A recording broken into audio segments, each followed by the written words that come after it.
Hi,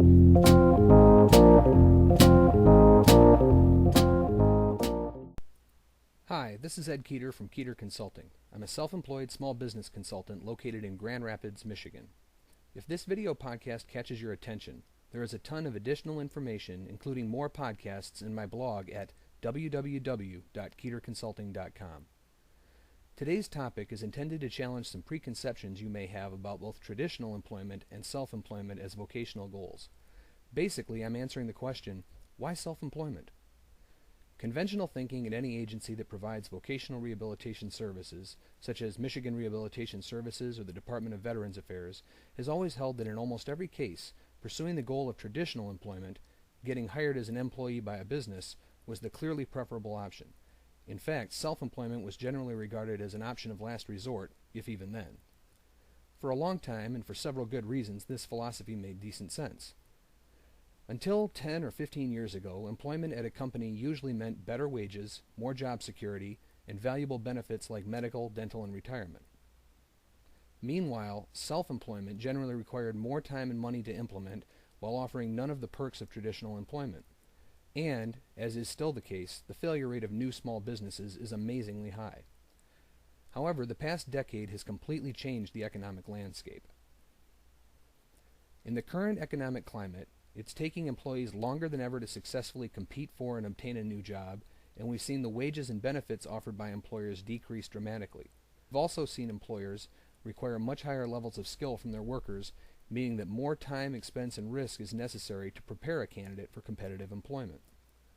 Employers are also demanding greater flexibility from their workers. We can no longer simply arrange reasonable accommodations for a particular worker in a particular job. The job description for that worker is now constantly growing and changing, often in ways that conflict with the person's disabilities. More troubling still is the absence of job security. Employers are now firing even top-performing workers without a second thought if they see their stock price dip unexpectedly or their latest sales projections appear lower than originally anticipated.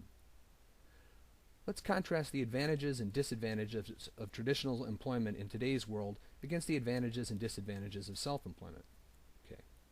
First, there's training. While one always looks for the chance to use existing transferable skills when identifying new traditional employment options for a worker with a disability, to obtain a new role with comparable pay almost always requires retraining, which adds to the timeline before the worker is finally reemployed. It also adds to the cost of the case and to the likelihood of failure due to unanticipated developments. During the time a person is completing new training, they are at risk of failing the training or being unable to complete it due to other personal or family issues that develop unexpectedly.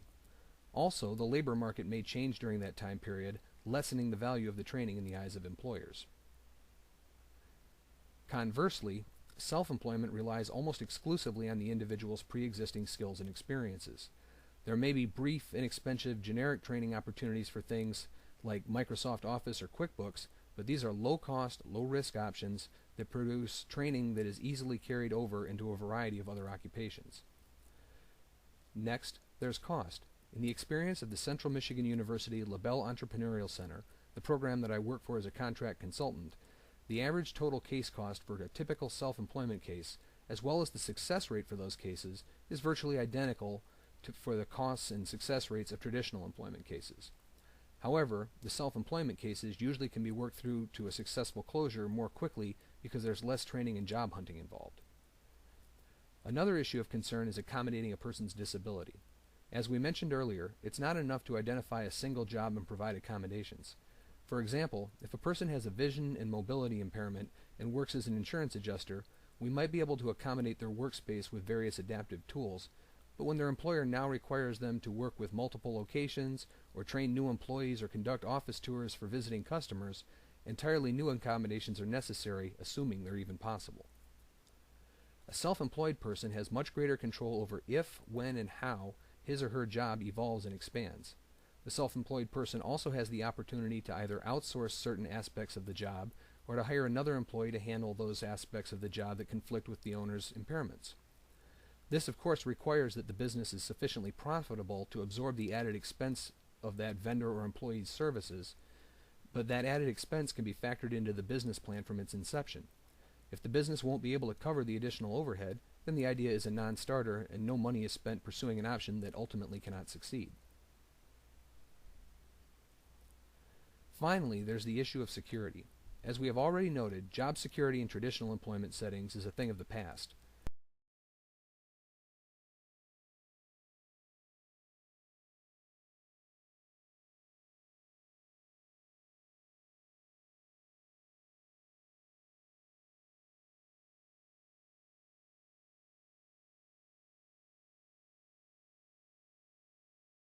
Overly optimistic sales projections. There's a second dimension to the security issue that I think is even more relevant. If a person, let's say a cabinet maker, works for a single company and that company falls on hard times, the person is immediately out of work.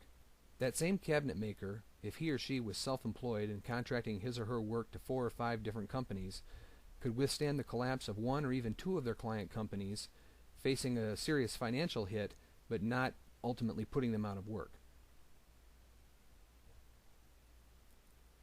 In the end, the real factors that need to be considered when exploring self-employment as an option are unchanged. Does the individual have the marketable skill set that is appropriate for self-employment? Does she or he have that same cabinet maker, if he or she was self-employed and contracting his or her work to 4 or 5 different companies, could withstand the collapse of 1 or even 2 of their client companies, facing a serious financial hit, but not ultimately putting them out of work? In the end, the real factors that need to be considered when exploring self-employment as an option are unchanged. Does the individual have the marketable skill set that is appropriate for self-employment? Does she or he have appropriate skills in the areas of organization, prioritization, communication, sales and marketing, money management, general management, and the like to be self-employed? Is the individual at a point in their life where she or he can handle very low income and high work volumes during the initial months of the business, and erratic patterns for receiving payment, as well as the absence of unemployment benefits, workers' compensation insurance, and company-provided health insurance? If so, then self-employment definitely deserves careful consideration. I'd love to hear your thoughts about this podcast and my web and blog sites in general. Please contact me at ed@keeterconsulting.com or through my website, www.keeterconsulting.com. Thanks for watching, and best of luck with your own small business adventures.